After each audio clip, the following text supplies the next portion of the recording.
Hi, this is Jeff Katz, Seniors Real Estate Specialist.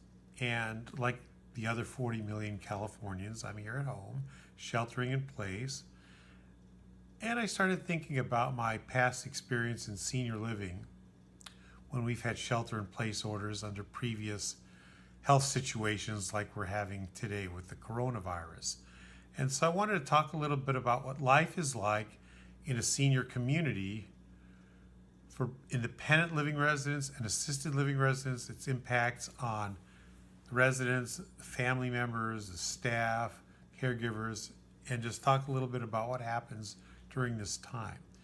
So with regard to the independent living and assisted living business model, it's based on what is called a social model. The social model primary goals are activities and meals. And so during the current coronavirus outbreak, of course, activities are completely curtailed in every senior community. And so residents are asked to shelter in place like the rest of us, to stay in their apartments. And some communities will allow residents to leave their apartments, to walk around the building but not congregate. It all depends on the community. And so if your loved one is living in a senior community, ask the general manager, ask staff what their health protocol is for shelter in place. So as I said, no activities. And so residents do manage to keep busy.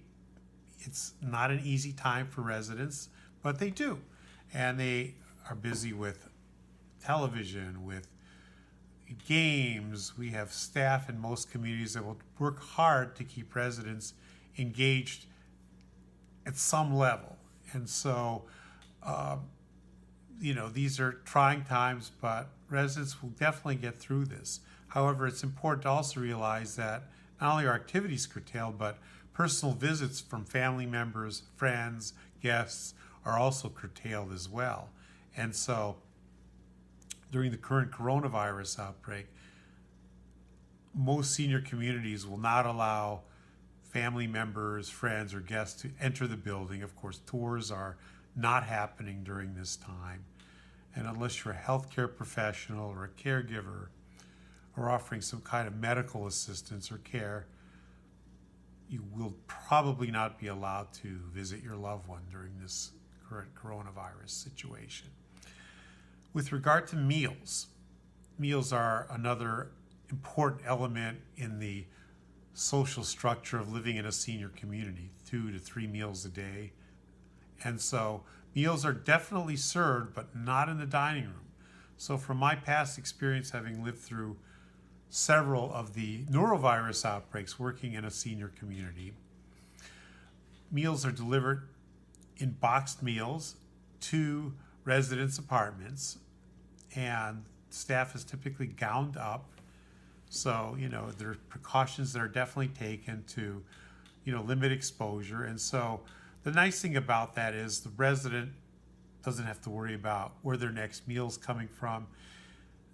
It's just a different dining experience. But again, residents will definitely get through this. But movement is obviously restricted during this time. I just want to say something about the residents themselves, because during these trying times, I personally find inspiration from people in their 80s, their 90s, and even over 100, people that have lived through depressions, they've lived through wars, they've lived through polio, they've lived through pandemics, they've lived through the toughest of times. And from my experience, the residents come out in good spirits. They understand, they've lived through a lot in their lives, and I think we could find inspiration from those older adults. I also want to close by saying thank you to not only the hardworking staff in all of these senior communities, from the front desk to the caregivers to the people that cook the food, deliver the food, but to the overall community at large, the first responders, the doctors, the nurses, the grocery clerks, the people that are greeting you at the curb at the coffee shop, I just wanted to say thank you for, being there for us during these challenging times. We will get through this, and I hope this information was helpful to you. If you have any questions, feel free to call or email me. Again, be well, be safe, and thank you for watching.